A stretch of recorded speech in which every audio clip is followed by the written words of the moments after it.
ज्ञानी है जो भक्ति के द्वारा ज्ञान अर्जित करके भगवान के प्रति श्रद्धा उत्पन्न करके भगवान का भजन करता है, भगवान के नाम का स्मरण करता है। रकारात जायते ब्रह्मा, राम नाम के केवल रा अक्षर से ही रकारात जायते विष्णु, रकारात जायते शंभु।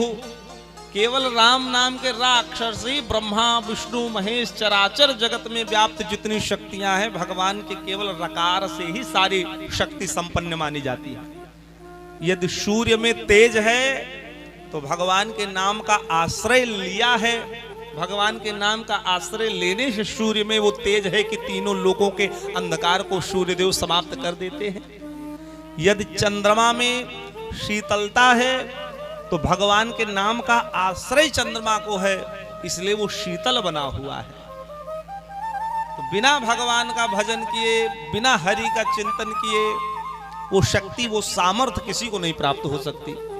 अगर शक्ति सामर्थ्य प्राप्त करना है तो भगवान के भजन से ही वो प्राप्त हो सकता है। जब समुद्र पर पुल बन रहा था तो नल और नील दो बंदर पत्थर पर भगवान के नाम को लिखते और लिखने के बाद में समुद्र में फेंक देते तो पत्थर तैरता था। पत्थर भी कभी तैर सकता है? नहीं तैर सकता। तब कैसे तैर रहा है? कहा भगवान के नाम के प्रताप से पत्थर तैर रहा है।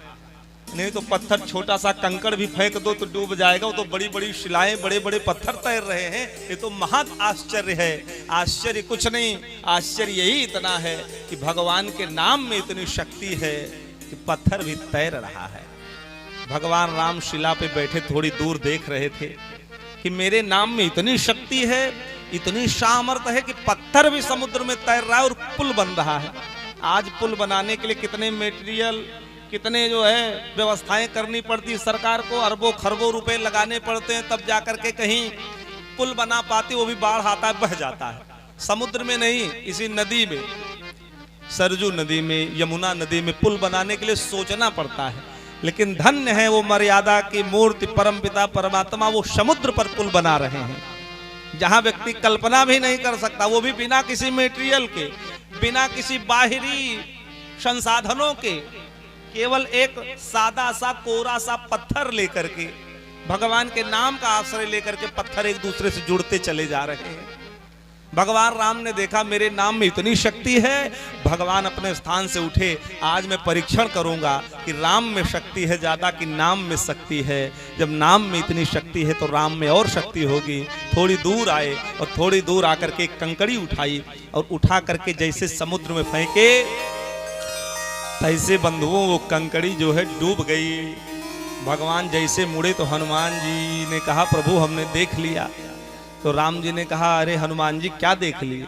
राम जी ने कहा प्रभु वही, हनुमान जी ने कहा प्रभु वही जो अभी आपने किया। राम जी ने कहा क्या देखे?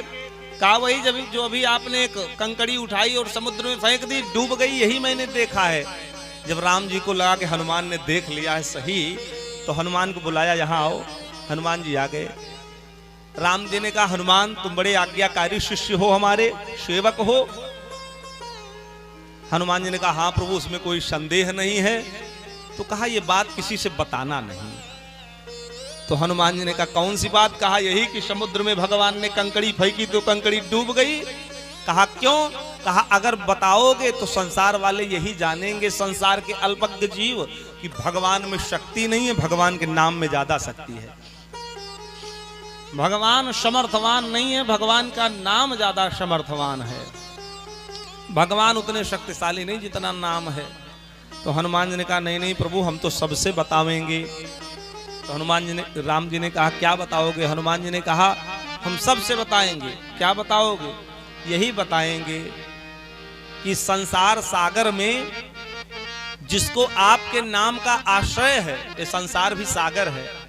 आदि गुरु शंकराचार्य जी कहते अपार संसार समुद्र मध्य समज्जतो में शरणम किमस्ति और गुरो कृपालो कृपया वदे तद्दुशेष पादाम भुज दीर्घ नौका। इस संसार क्या है? सागर है। और इस संसार सागर में कौन पार होता? कहा जो गुरु रूपी जहाज का आश्रय ले लेता है। जो भगवान के नाम रूपी नौका का सहारा ले लेता है वो इस संसार सागर को बड़ी सुगमता से पार करके इस पार से उस पार पहुंच जाता है।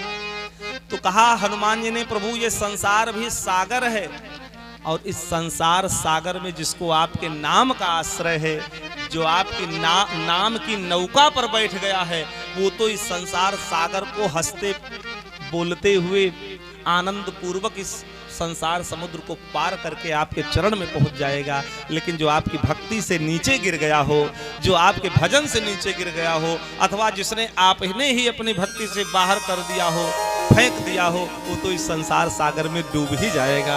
वो कहाँ ऊपर होने वाला है। नल नील पाहनों पे राम नाम लिख लिख और सेतु बांधते हैं और फूले ना समाते हैं, और भारी भारी शिलाखंड डूबना तो दूर रहा, भारहीन काठ जैसी नौका उतराते हैं। तो देखा देखी राम ने भी कंकड़ी उठाई एक, फेंकी वहीं डूब गई, बड़े सकुचाते हैं। और तभी राम भक्त हनुमान ने कहा कि नाथ आपके करों से छूट सभी डूब जाते हैं। तभी राम भक्त हनुमान ने कहा कि नाथ आपके करों से छूट सभी डूब जाते हैं। प्रभु जो आपके कर से छूट गया, आपके भजन से छूट गया, आपकी कथा से दूर हो गया, वो तो संसार में डूब जाता है। तो कहा इतनी अद्भुत शक्ति और सामर्थ्य भगवान के नाम में है। यदि भगवान का भजन करते हुए कभी भगवान स्वप्न में भी आ जाएं, कदाचित स्वप्न में आकर के